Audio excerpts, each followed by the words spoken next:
오늘 본문에는 에브라임 지파가 베델을 점령하는 이야기가 나오고요. 그 이후에 다른 지파들이 각자 분배받은 땅을 정복하는 이야기가 짧게 나옵니다. 먼저 에브라임은 베델을 치러 올라가서 정탐을 하는데 한 사람이 성에서 나오는 것을 보고 그 사람과 언약을 맺고 입구를 가르쳐주면 선대하겠다고 했습니다. 마치 여리고를 점령할 때 정탐꾼들이 라합과 언약을 맺고 그래서 라합은 정탐꾼들을 숨겨주고 나중에 이스라엘은 라합 가족을 살려준 것과 같습니다. 그렇게 해서 그 사람이 비밀 입구를 가르쳐 주어서 에브라임 지파는 베델을 점령할 수가 있었습니다. 그런데 문제는 그 사람은 라합처럼 이스라엘 백성들에게 귀화를 해가지고 하나님의 백성이 된 것이 아니라 자기 가족들과 성을 쌓고 자기끼리 살았다라고 했습니다. 좀 애매하죠. 어쨌든 에브라임 지파 이야기가 끝나고 므낫세를 시작으로 다른 지파 이야기가 계속되는데 모든 이야기가 다 가나안 족속을 쫓아내지 못했다라는 기록입니다. 27절에 보면요. 므낫세가 베스안과 그의 딸린 마을의 주민과 다낙과 그의 딸린 마을의 주민과 돌과 그의 딸린 마을의 주민과 아블람과 그의 딸린 마을의 주민과 무기또와 그의 딸린 마을의 주민들을 이라고 해서 쫓아냈다라고 말한 줄 알았는데 쫓아내지 못하며 가나안 족속이 결심하고 그 땅에 거주하였더니 이랬습니다. 여러분 이 말씀을 보면은 이스라엘 백성들이 가나안 주민을 쫓아내려는 의지보다 그곳을 떠나지 않으려는 가나안 족속의 의지가 더 강하다는 것을 알 수가 있습니다. 그들이 결심하고 그 땅에 거주하였더니 그랬거든요. 의지만이 아니라 힘도 부족했던 모양입니다. 그래서 끝까지 밀어붙이지를 못하고 가나안 족속이 결심하고 버티니까 그 자리에 머물러 버린 것입니다. 그런데 그 다음 절에 보면요. 28절이죠.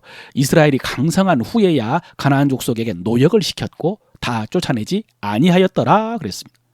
시간이 좀 지나고 므낫세가 처음에 가나안 족속 쫓아낼 때보다 좀 강해졌습니다. 그래서 이제는 쫓아낼 수가 있었는데 어떻게 했습니까? 가나안 족속에게 노역을 시켰고 다 쫓아내지 않았다고요. 여러분 이것은 앞에 27절에서 쫓아내지 못한 것과는 다릅니다. 그때는 힘이 없어서 쫓아내지를 못하고 지금은 그 백성들과 타협을 한 것입니다. 그래서 쫓아내지 않고 대신에 노예로 삼아서 노역을 시킨 것입니다. 이렇게 처음에는 쫓아내는데 타협을 해서 공존을 했는데요. 나중에는 공생을 합니다. 함께 생활을 하고 협력을 합니다. 사실 여러분 이들이 이렇게 가나안 주민들과 공생을 할 수밖에 없었던 현실적인 이유가 있습니다. 이스라엘 백성들은 농사를 짓지를 못합니다. 조상 때부터 목축하는 자들이었고요. 광야에서는 만나를 먹었습니다. 이제 가나안에 들어와서도 목축도 해야 되지만은 농사도 지어야 됩니다. 그런데 농사가 쉽습니까? 그래서 가나안 주민들을 종으로 부리면서 그들의 노동력과 농사 기술을 이용한 것입니다. 그럴듯한 이유가 되지 않습니까? 죽이면 뭐합니까? 일도 시키고 기술도 배우고 좋죠. 그런데 그 다음에는 이런 일이 있었습니다. 30일, 32절입니다. 아셀이 악고 주민과 시돈 주민과 알랍과 악십과 헬바와 아빅과 루홈 주민들을 쫓아내지 못하고 아셀 족속이 그 땅의 주민 가나안 족속 가운데 거주하였으니 이는 그들을 쫓아내지 못함이었더라. 지금 어떤 상황입니까? 그동안은 이스라엘 백성들 가운데 쫓아내지 못한 가나안 주민이 거했는데 아셀 지파는요. 가나안 주민 가운데 아셀 지파가 거했다는 것입니다. 이제 추격이 전도된 것이죠. 급기야 그 다음에 어떻게 되느냐? 34절입니다. 아모리 족속이 단 자손을 산지로 몰아 넣고 골짜기에 내려오기를 용납하지 아니하였으며 이렇게 됐습니다. 가나안 땅 아모리 지파가 단 지파를요 산지로 몰아버렸습니다. 그리고 평지에는요 얼씬도 못하게 했다는 것입니다. 완전히 역전이 된 것입니다. 여러분 이렇게 말씀을 하나하나 정리하다 보니까 마음속에서 떠오르는 그 노래 가사 하나가 생각이 났습니다. 김광석의 서른쯤에라는 노래 가운데 이런 가사가 있죠. 점점 더 멀어져 간다. 머물러 있는 말씀인 줄 알았는데 조금씩 잊혀져 간다. 매일 말씀과 이별하며 살고 있구나. 여러분 하나님의 말씀은 무엇이었습니까? 그 땅 거민을 진멸하라는 것이었습니다. 하나님의 약속은 무엇이었습니까? 너희가 순종하면 내가 너희와 함께하고 그들을 너희 손에 붙이겠다는 것이었습니다. 그런데 이스라엘 백성들은 그 말씀을 잊은 지가 오래입니다. 이제 그들은 하나님의 말씀을 전혀 모르는 것 같습니다. 단지 현실만 있습니다. 굳이 목숨 걸고 어려운 전쟁을 할 필요가 있느냐? 저렇게 결심하고 버티는데 결심하고 싸우는데 힘들고 위험하게 싸울 필요가 있느냐? 또 굳이 다 죽일 필요가 있겠느냐? 죽이지 않고 힘든 일 시키고 농사 짓게 하면은 일석이조 아닌가? 그런데 여러분, 이 일의 결과가 어떻게 됩니까? 하나님께서 경고하신 대로 쫓아내지 못한 가나안 주민들은 그들에게 올무가 되고 옆구리에 가시가 되어서 그들을 괴롭게 했습니다. 당장 3장부터 그들의 지배를 받습니다. 그들에게 공물을 바칩니다.